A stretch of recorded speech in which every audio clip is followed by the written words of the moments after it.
भाग्यवाडीत समतेचा सूर्योदय झाला, समतेचा सूर्योदय झाला. आनंद तो वाटे विश्वाला, जगताच्या सर्व मानवाला. जिरहाजी जी जगताच्या सर्व मानवाला. जिरहाजी रजी रजी.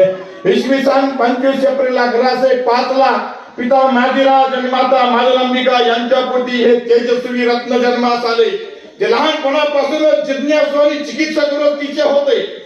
एखाद्या घटनेला जर त्यांनी जोपर्यंत त्यामधील सत्य बाहेर येत नाही तोपर्यंत ते स्वस्थ बसत नसे. आणि मग येथूनच क्रांती जन्मली त्यांच्या विचारातून. जी हाजी जी त्यांच्या विचारातून. जी हाजी जी.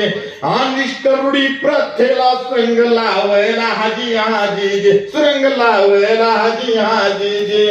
विचारलं एक एक प्रश्नाला उत्तर मिळेना त्यांना. म्हणून सोडलं आपल्या घराला, निघाले कुडल संगमला. कुडल संगमला हाजीर जी जी. कुडल संगमला हाजीर जी जी.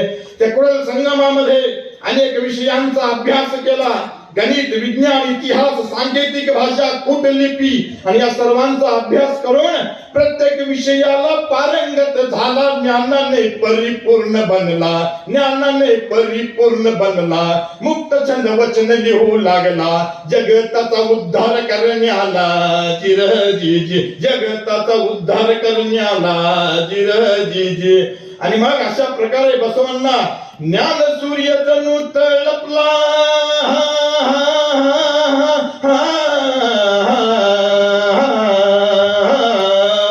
ज्ञान सूर्य जणू तळपला संगम तीराला. प्रकाश पसरला चहू दिशेला. चहू दिशेला. यातूनच मोठेपण आले त्यांच्या कार्याला. हाजी हाजी जी. त्यांच्या कार्याला. हाजी हाजी जी. त्या कुडल संगमामध्ये पूर्वीपासूनच लोकांची गर्दी होत होती आणि आता तर ती जास्तच व्हायला लागली होती.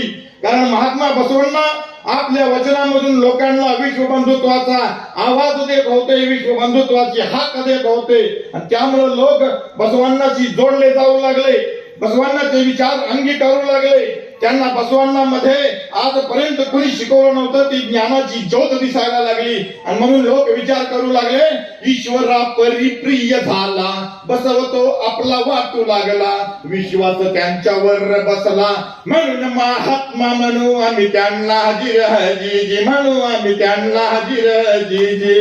आणि अशा प्रकारे महात्मा बसवांना यांची ख्याती अल्पावधीतच दूर दूरवर पसरली गेली. मंगळवेढा प्रांताला जाऊन कळली. आणि मंगळवेढ्यामध्ये त्यांचे मामा बलदेव हे मंत्री होते.